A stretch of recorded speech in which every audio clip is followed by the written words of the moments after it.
자, 이번 시간에 챕터 3 원천직수 실무에 대해서 보도록 하겠습니다. 우선 교재를 보시면 전산세 1급에서 자주 출제되는 서식이 등장하고 있는데요. 사원 등록이라든지 급여 자료 입력, 연말정산에 대한 추가 자료 입력, 그리고 원천직수 이행 상황 신고서와 전산세의 2급과 좀 차이 나는 부분이 바로 5번인데요. 예를 들어서 퇴직이나 사업과 기타, 이자 배당 이런 소득이 발생됐을 때 어떻게 입력하고 반영할 것인지 이와 관련된 내용들이 이제 좀 추가됩니다.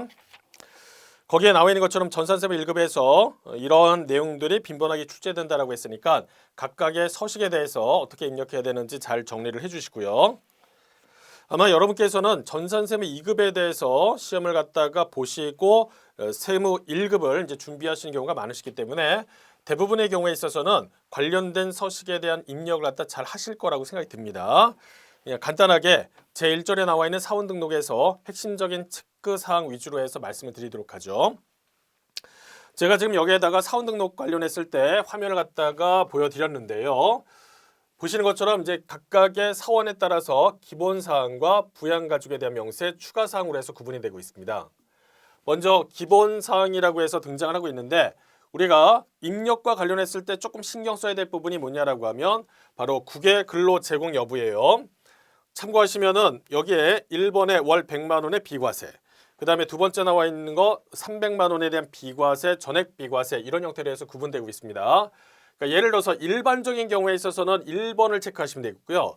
만약에 원형어선이라든지 건설 뭐 이런 거 관련했을 때 내용이 등장한다라고 하면 2번으로 해서 체크를 해주시면 된다라는 거죠. 그 다음에 우리가 이제 수업 목적상 또 봐야 될 부분이 뭐냐라고 하면 바로 10번란이에요. 10번란. 생산직 등 여부라고 해서 되어 있는데요. 생산직 등 관련해서 뭐 연장 근로에 대해서 비과세 연간 240만 원 한도로 해서 일반적으로 이제 반영되는 부분이 있잖아요.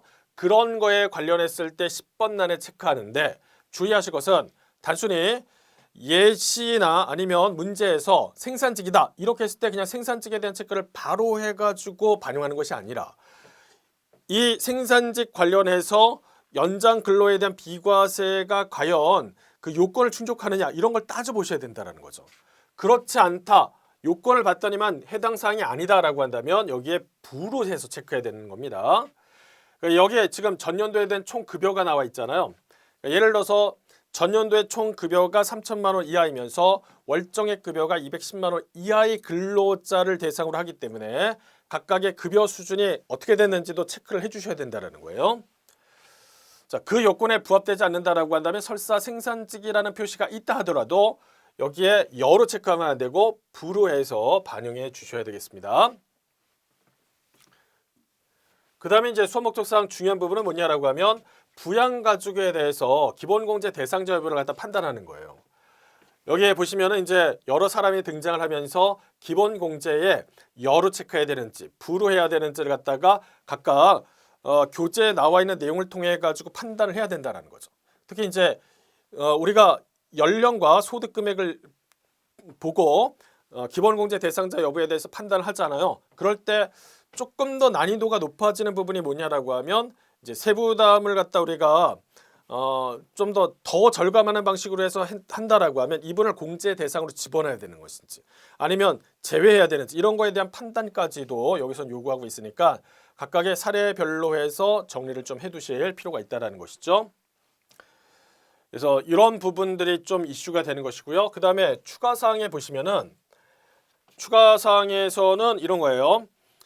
중소기업에 대한 취업 감면 여부가 있습니다. 만약에 이제 중소기업에 이러이러한 대상자들이 근무를 이제 시작해서 입사를 했다라고 한다면 그 소득세 계산을 할 때 이렇게 감면을 해주는 부분이 있다는 것이죠. 자, 여러분 교재를 잠깐 참고하시면은 이런 게 있습니다. 1절에 조금 지나가 보시면은 이제 마지막 쪽에 중소기업에 대한 취업 감면 여부라고 해서 대상 여부를 체크한다라고 돼 있잖아요. 여기 보시면 뭐 청년의 경우 연령이 이렇게 제한되어 있고요. 그다음에 청년 외 이렇게 해가지고 구분이 되어 있습니다. 그래서 감면율도 달라요. 자, 그래서 이걸 갖다 넣어주면 만약 해당 사항이 된다라고 한다면 여기에서 여부를 체크해가지고 입력을 한다라고 보시면 돼요. 이것도 생각보다 감면에 대한 적용폭이 좀 커요. 금액도 적지 않다라고 생각해 주시면 좋을 것 같아요. 그래서 만약에 이게 부합이 된다라고 한다면 여기에 대상 체크를 하고 그다음에 이거는 사업장에서 해당 사업장에서 과세관청에 신고를 해야 돼요.